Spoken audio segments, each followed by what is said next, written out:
Hello 10th class. Today we will learn biology chapter 1 lecture 7. In this lecture we will discuss the comparison between the inspired and the expired air. बेटा हम इसमें ना discuss करेंगे expired और inspired air में जो हम अंदर लेके जाते हैं और बाहर रिलीज़ करते हैं. क्लियर? उसके बाद उसको कंपेयर करके देखें कि उसके अंदर इंग्रेडिएंट्स क्या हैं, क्या क्या चीज़ें हैं. ठीक है, चलिए डिस्कस करते हैं. First of all we will discuss oxygen. Clear? First one we have here oxygen. I will just put over here. Clear? Amount of oxygen. Amount of oxygen है बेटा जो इंस्पायर्ड एयर है that we take in. Clear? The amount of oxygen in the inspired air, it is about 21%. Clear?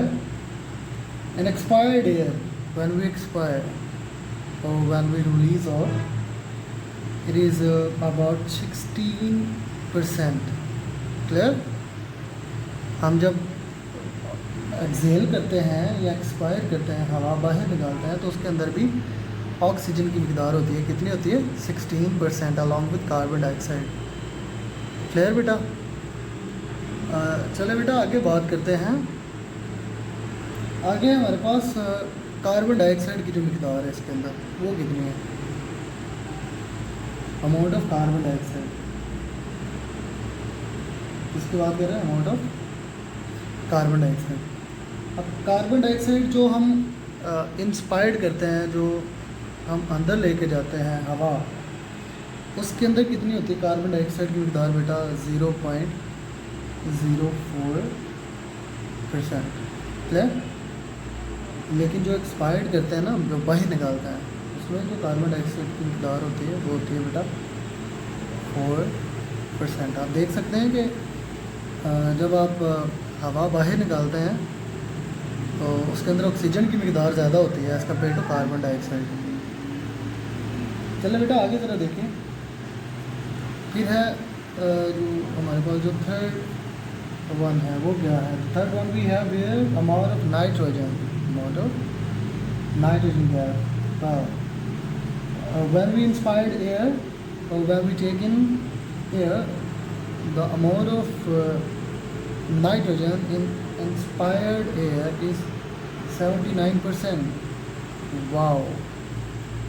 Well, you can see as compared to oxygen, this amount is greater and oxygen is in lesser amount. Clear? हम ज़्यादातर अपने अंदर क्या लेके जाते हैं हवा के साथ? ज़्यादा मिकदार में कौन सी चीज़ है हमारे पास? ये देख सकते हैं आप. Which one is the greater is in the greater amount? You can see here nitrogen. Clear? As compared to oxygen. Inspired, when we inspired, we take nitrogen 79%. When we expired, the same amount is here when we expired. Clear? We'll see another one. Amount of water vapors. Amount of water vapors. किसकी बात करते हैं बेटा? Water vapours की. Water vapours की बात करें तो उनकी अमाउंट कितनी है वाटर वेपर्स की? बेटा होती वेरिएबल होती है. ये तो डिपेंड करता है ना बेटा मौसम के ऊपर. It depends upon the weather condition. Clear? अगर तो नमी बहुत ज़्यादा है मौसम में तो फिर क्या होगा? फिर ज़्यादा होगा.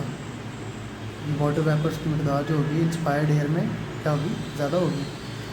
अगर गर्मी है तो वाटर वेपर्स की मिकदार क्या होगी बेटा? कम होगी.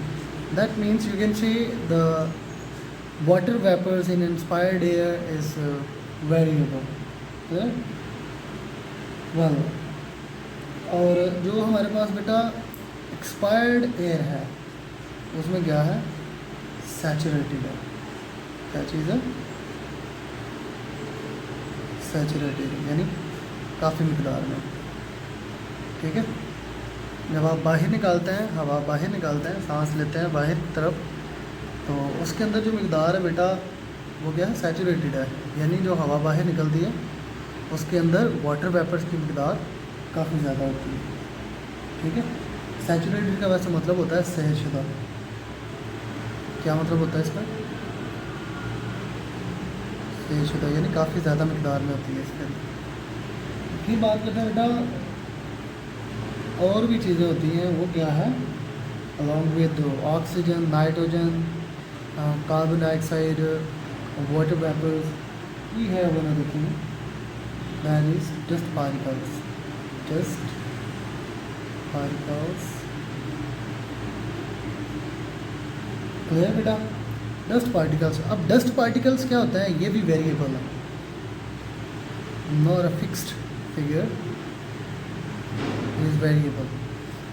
और ये कैसे वेरिएबल हुआ बेटा? ये वेरिएबल कैसे है, ये इस तरह वेरिएबल है। अब देखें, जब कभी आंधी तूफान आता है यहाँ, तो उसके अंदर जो डस्ट पार्टिकल्स होते हैं हवा के अंदर वो काफ़ी ज़्यादा होते हैं। अगर तो एयर फ्रेश है तो उसके अंदर डस्ट पार्टिकल्स क्या होंगे, कम होंगे। अगर वो आंधी चल रही है, तूफान चल रहा है, तो फिर उसमें डस्ट पार्टिकल्स की मकदार ज़्यादा होगी। ठीक है, और जब इंस्पायर्ड करते हैं, एक्सपायर्ड करते हैं, जब बाहर निकालते हैं, तो उसके अंदर ऑलमोस्ट नन, मतलब नहीं होती, ना होने के बराबर, होती नहीं। क्लियर? दूसरी बात ये है बेटा, अब हमारे पास जो है वो लास्ट वन है, वो क्या है, टेम्परेचर। क्या चीज़ है बेटा? टेम्परेचर। टेम्परेचर क्या है? इंस्पायर्ड एयर में क्या होता है वेरिएबल है। क्या है? वेरिएबल है। अब बेटा टेम्परेचर जो है ये तो चेंज होता रहता है टेम्परेचर चेंज होता रहता है मौसम के हिसाब के साथ। अगर तो सर्दी है तो फिर क्या होगा, जो बाहर का जो एयर का जो टेम्परेचर होगा वो कम होगा, गर्मी है तो टेम्परेचर क्या होगा, ज़्यादा होगा। यानी टेम्परेचर क्या है, वेरिएबल है, चेंज होता रहता है। But when we talk about expired air, the amount of the temperature you can see here almost equal to the body temperature, almost equal to the body temperature। ठीक है बेटा, यानी बॉडी टेम्परेचर के बराबर होता है।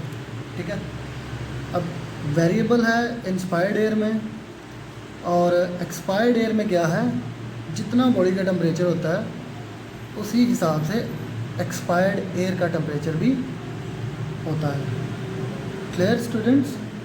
बेटा आज का ये जो हमारा टॉपिक था, ये था comparison between the inspired and the expired air. Hopefully आपको समझ आई होगी। Thank you so much.